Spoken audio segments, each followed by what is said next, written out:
अस्सलाम वालेकुम, नमस्कार। मैं हूं शकील अहमद और आप देख रहे हैं न्यूज़ मैक्स। पिछले 3 दिन से झारखंड में नमाज के लिए कमरा ख़ास करने का मामला, झारखंड विधानसभा भवन के अंदर एक कमरा नमाज के लिए मुस्लिम जो वहाँ पर काम करने वाले हैं या जो मुस्लिम एमएलएज़ हैं उनको नमाज की दिक्कत होती थी। ज़ोहर और असर की नमाज़ ख़ास तौर से जो ड्यूटी टाइमिंग में अदा की जाती है उसके लिए एक कमरे को ख़ास किया गया है, जिसको लेकर पिछले 2 दिन से लगातार हंगामा किया जा रहा है। बीजेपी के जो मेंबर हैं, एमएलए हैं, उनके ज़रिए कल पूरे दिन विधानसभा के बाहर धरना प्रदर्शन चलता रहा, भजन चलता रहा और इस चीज़ का विरोध किया जाता रहा कि आप झारखंड भवन के अंदर, विधानसभा भवन के अंदर किस तरह से मस्जिद बना सकते हैं, जिसको लेकर आपने कल देखा होगा तमाम टीवी चैनल्स में बहस चलती रही, लोग इस पर सवाल खड़ा करते रहे और जो एंकर्स की जो मानसिकता है वो आपने देखी होगी कि किस तरह से इस पूरे मामले को तोड़ मड़ोड़ कर पेश करने की कोशिश की गई। क्या है इस पूरे मामले में तथ्य? सबसे पहले वहाँ पर कोई मस्जिद नहीं बनाई गई है, बल्कि एक कमरे को नमाज के लिए ख़ास कर दिया गया है। जो वहाँ पर सत्ता पक्ष के जो लीडर्स हैं उन्होंने बयान दिया है कि हमने ज़ोहर और 2 वक्त की नमाज़ होती है और आप जानते हैं कि 5 से 7 मिनट का वक्त लगता है ज़ोहर की अगर नमाज़ की बात करें या असर की नमाज़ की बात करें, दोनों में मान लिया जाए तो 15 मिनट से ज़्यादा का वक्त दोनों नमाज को अदा करने में नहीं लगेगा और उसके बाद कमरा बंद कर दिया जाएगा। या ये भी कहा गया कि अगर कोई पूजा करना चाहता है तो वो भी इस कमरे का इस्तेमाल कर सकता है, किसी को कोई आपत्ति नहीं है। कोई मस्जिद तो है नहीं कि पूजा करने से कोई एतराज़ करेगा। आपने अक्सर, अगर आप इंटरनेशनल ट्रैवल करते होंगे तो आपने देखा होगा कि तमाम इंटरनेशनल एयरपोर्ट्स पर न सिर्फ भारत से बाहर बल्कि भारत में भी एक नमाज के लिए कमरा ख़ास किया हुआ है। उस पर क्यों एतराज़ नहीं किया जाता? लखनऊ एयरपोर्ट पर चले जाइए, दिल्ली के एयरपोर्ट पर चले जाइए, इंटरनेशनल एयरपोर्ट चाहे मुंबई के एयरपोर्ट पर आप चले जाइए, तमाम जगहों पर बाकायदा एक जगह और ये लिखा रहता है नमाज पढ़ने की जगह, इंग्लिश में भी प्रेयर रूम लिखा होता है, क्योंकि पूरी दुनिया के ट्रैवलर्स पूरी दुनिया से सफ़र करने वाले आते हैं और हर मज़हब का आदमी होता है। और इसी वजह से नमाज का जब वक्त होता है, अगर कोई नमाज़ पढ़ना चाहता है तो उसके लिए इस चीज़ का ख़ास इंतज़ाम किया गया है ताकि लोग इधर उधर नमाज अदा ना करें, बल्कि एक कमरा बनाया हुआ है शांति के साथ। वहाँ पर वज़ू का भी इंतज़ाम होता है, वज़ू कीजिए और नमाज़ पढ़िए।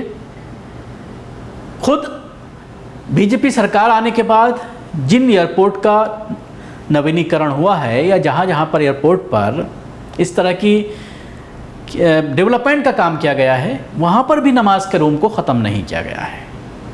तो आखिर इस पूरे मामले को लेकर सियासत क्यों की जा रही है? पहले कल किस तरह से हंगामा होता रहा है, कुछ दृश्य मैं आपको दिखाना चाहूँगा और उसके बाद इस पूरे मामले पर अबू आसिम आज़मी ने एक छोटी सी बाइट दी है, वो भी आप सुनिए।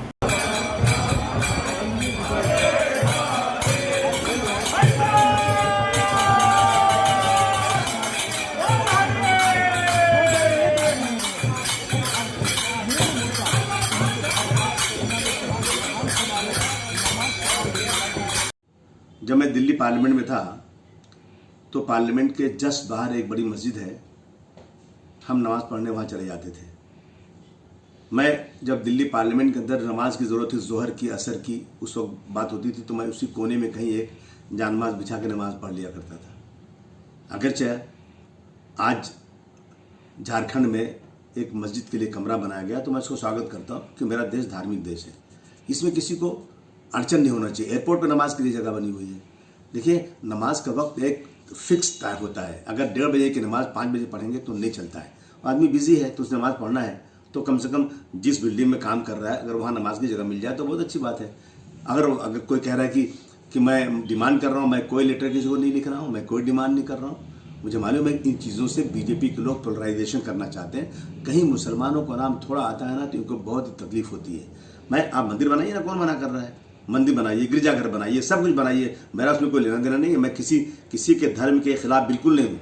अगर किसी का टाइम फिक्स है पूजा करने का और उसके पास जगह नहीं है और पूजा नहीं करेगा तो पापी होगा, तो ज़रूर इस चीज़ को इम्प्लीमेंट करना चाहिए। मुसलमानों के लिए नमाज सबसे ज़रूरी चीज़ है। अगर मुसलमानों ने नमाज नहीं पढ़ा तो वो मुसलमान नहीं कहा जाएगा, ये इस्लाम की डेफिनेशन है। मैं इसमें कोई पोलराइज करने की बात, कोई किसी के खिलाफ जा रहा है, कोई कुछ कर रहा है, इन चीज़ों को छोड़ करके देश में लोग भूखे मर रहे हैं, लोगों के पास खाने को नहीं, लोगों के पास नौकरियां नहीं है, इस पर बहस करने को कोई तैयार नहीं। किसान 9 महीने से बेचारा पड़ा हुआ है, कितने 100 किसान मर गए, इस पर बहस करने को तैयार नहीं। आज जो है इस मस्जिद और मंदिर के चक्कर में बातें चल रही हैं। तो देखा आपने जिस तरह से बीजेपी के एमएलए विधानसभा के बाहर शंख बजा रहे हैं, पूजा कर रहे हैं और ये आरोप लगाया जा रहा है कि सरकार ने, सत्ताधारी पार्टी ने मुसलमानों के लिए विधानसभा भवन के अंदर, विधानसभा परिसर के अंदर एक कमरे को नमाज के लिए ख़ास कर दिया है, यानी मस्जिद बना दी गई है। इस तरह का इल्ज़ाम लगाया जा रहा है जो सरासर बेबुनियाद है। और ये ऐसी सरकारें, हमारे देश का कानून जो तमाम मज़ाहिब को अपने हिसाब से इबादत करने की इजाज़त देता है, अब सवाल ये खड़ा होता है कि क्या देश के कानून और संविधान के हिसाब से किसी बिल्डिंग का इनॉग्रेशन करने के लिए, किसी नई चीज़ की शुरुआत करने के लिए सरकार नारियल फोड़ करके उसका जो इनॉग्रेशन किया जाता है, जो पूजा की जाती है, क्या वो जायज़ है? ये भी एक बड़ा सवाल है। और अक्सर आपने देखा होगा कि पुलिस थानों के अंदर, सरकारी इमारतों के अंदर मंदिर बनाए हुए हैं, वहाँ पर पूजा की जाती है। क्या सरकारी भवनों के अंदर मंदिर बनाना जायज़ है? ये भी एक बड़ा सवाल है। लेकिन कभी मुसलमानों ने इस चीज़ के ऊपर आपत्ति नहीं जताई, कभी सवाल नहीं उठाया। आस्था का मामला है, आबादी आपकी ज़्यादा है, गैर मुस्लिमों की आबादी ज़्यादा है। किसी भी आप पुलिस स्टेशन में चले जाइए, चाहे आप मुस्लिम इलाके में चले जाएं, जामिया नगर थाने में, ओखला दिल्ली का, अंदर मंदिर बनाया हुआ है। इसी तरह से तमाम बड़ी बड़ी इमारतों में, तमाम मिनिस्ट्रीज़ में दिल्ली के अंदर आप चले जाइए, आपको मंदिर मिल जाएगा। सोसाइटीज़ में चले जाइए, ऐसी सोसाइटीज़ जो डीडीए के ज़रिए बनाई गई हैं, नोएडा में नोएडा अथॉरिटी के ज़रिए बनाई गई हैं, गाज़ियाबाद में गाज़ियाबाद अथॉरिटी के ज़रिए, या लखनऊ या और बहुत सारे शहरों में जो सरकारी अथॉरिटीज़ हैं, डेवलपमेंट अथॉरिटीज़, उनके ज़रिए जो कॉलोनियाँ बसाई जा रही हैं या उनके ज़रिए जो सोसाइटी बनाई जाती हैं, उसमें इल्लीगल तौर पर मंदिर बनाए जा रहे हैं। उस पर किसी तरह का किसी को कोई ऑब्जेक्शन नहीं है। अगर आप उस पर सवाल खड़े करेंगे तो आपको मारने की धमकी दी जाएगी, आपके ऊपर हमला किया जाएगा। अब सवाल ये खड़ा होता है, संविधान क्या कहता है? क्या इस तरह की इजाज़त है? ये भी एक बड़ा सवाल है।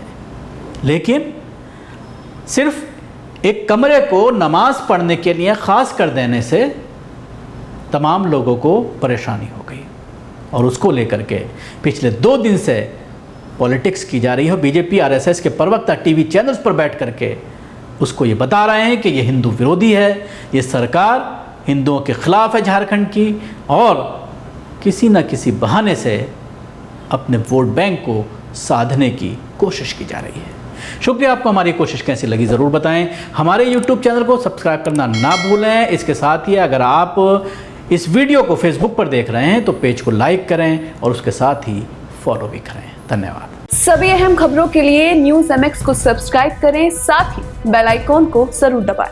लाइक, शेयर, कमेंट करना ना भूलें।